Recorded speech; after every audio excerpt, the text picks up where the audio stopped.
Hello student, हमारे YouTube channel में आपका स्वागत है। आज हम लोग सीखने वाले हैं लोगरिथम लघु गणक, लघु प्लस गणक। Logarithm is a mathematical operation. लघु गणक एक ऐसी गणितीय युक्ति है जिसके प्रयोग से गणनाओं को लघु या छोटा किया जा सकता है। लोगरिथम के प्रयोग से गुणा और भाग जैसे जटिल प्रक्रियाओं को जोड़ने और घटाने जैसी अपेक्षाकृत सरल प्रोसेस में बदल दिया जाता है। इसी प्रोसेस को लोगरिथम लघु गणक कहते हैं। There are two type of logarithm. First natural logarithm, second common logarithm.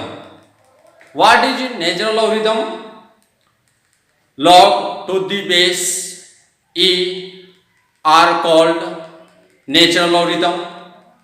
Second, column logarithm.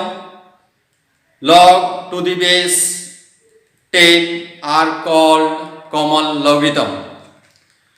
Natural logarithm, log of x to the base 10 is called natural logarithm. Common logarithm, log of x to the base 10 are called common logarithm. अब हम लोग सीखते हैं law of logarithms. कुछ फॉर्मूले जानते हैं और उस फॉर्मूले से बहुत सारे क्वेश्चन सॉल्व करेंगे। एंटी क्लॉक वाइज में हम यूज करेंगे इसका। तो हम चलते पहले फॉर्मूले देख लेते हैं। Law of logarithm, rule, definition, example. आपको एक ही साथ तीनों मिलने वाला है, रूल, डेफिनेशन और एग्जाम्पल। फर्स्ट रूल है प्रोडक्ट रूल, डेफिनेशन। इसको रीड कैसे करते हैं? Log of m into m to the base e equal to log of m to the base e plus log of m to the base e। Example में इसका बता रहा हूं। Log of base में 4, यहां पर मान लिया 9 इंटू एक्स इक्वल टू 9 क्या होगा? a का वैल्यू होगा और x क्या होगा? v का वैल्यू होगा। तो मल्टीप्लाई है तो हम क्या करेंगे? सम करेंगे। To the base 4 log of 9 to the base 4 plus log of x to the base 4। Multiply रहेगा तो सम करेंगे और बेस दोनों का सेम रहेगा। Second rule, power rule, acid. इसको हम पढ़ेंगे कैसे? Log m raise to m to the base e equal to n into log of m to the base e। इसमें क्या होता है? पावर जो रहता है उसको इंटू बना लिया जाता है और log of m to the base e। इसका एग्जांपल मैं बता रहा हूं आपको। Log to the base 2 8 raise to x। Power है x में 8 का, पावर क्या होगा? इंटू बनेगा तो x into log of 8 to the base 2। Example. अब थर्ड रूल चलते हैं हम लोग, quotient rule. Log m upon n to the base e equal to log of m to the base m e minus log of n to the base e। Divide में रहता है तो subtract करते हैं, मल्टीप्लाई में रहेगा तो add करेंगे। एग्जांपल इसका मैं एक बता रहा हूं। Log of base to 1/4 x upon y equal to log of x to the base 1/4 minus log of y to the base 1/4। दोनों का जो बेस होगा वो इक्वल होगा। अब यहां पर x और y की जगह पर कोई नंबर भी नोट कर सकते हो। जैसे मैं चेंज कर देता हूं, 5/4 लिखता हूं। तब क्या होगा?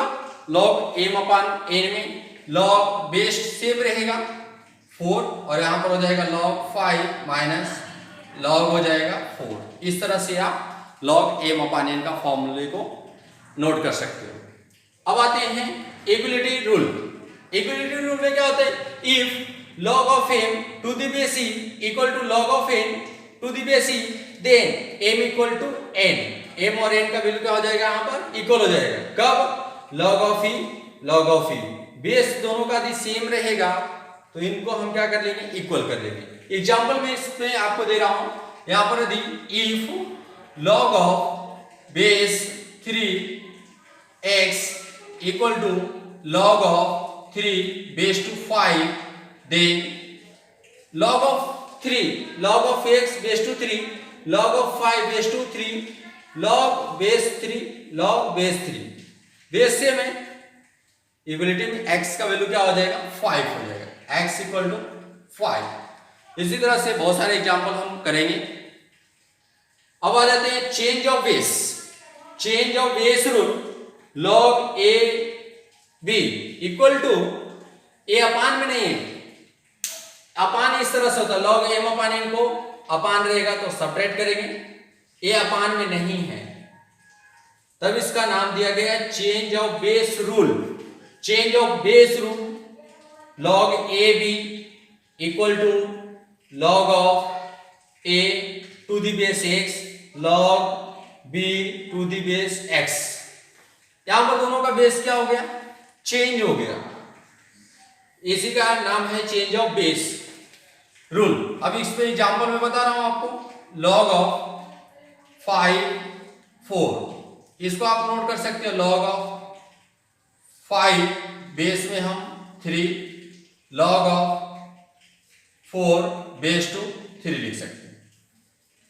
बेस अलग हो गया और इन दोनों को अपान में करके, यहां पर यदि अपान में नहीं रहेगा तो दोनों को टोटल का अपान करके लिखना, और log m अपान n रहेगा तो log m minus log n होगा फॉर्मूला, तो उसको क्वोशिएंट रूल बोलते हैं। और मल्टीप्लाई में होगा तो ऐड करके फॉर्मूला नोट करेंगे। अब आते हैं एक्सपोनेंट फॉर रूल। यहां पर क्या होता है log b raise to log x to the base b,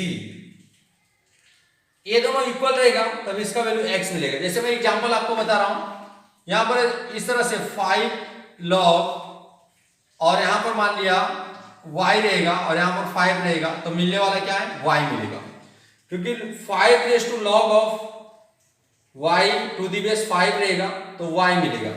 यदि मान लिया यहां पर इसका वैल्यू 8 है तो आपको 8 मिलेगा। जो नंबर है और वही बेस में रहेगा तो यहां पर जो वैल्यू रहेगा उस वैल्यू को यहां पर हम नोट करते हैं। यदि मेरी द्वारा दी गई जानकारी आपको अच्छी लगी होगी तो मेरे चैनल को सब्सक्राइब, लाइक और शेयर कीजिए। आगे जो हम पढ़ेंगे उसमें बहुत सारे क्वेश्चन लॉग, एंटी लॉग देखने के लिए अगले पार्ट में मैं आपको बताने वाला हूँ।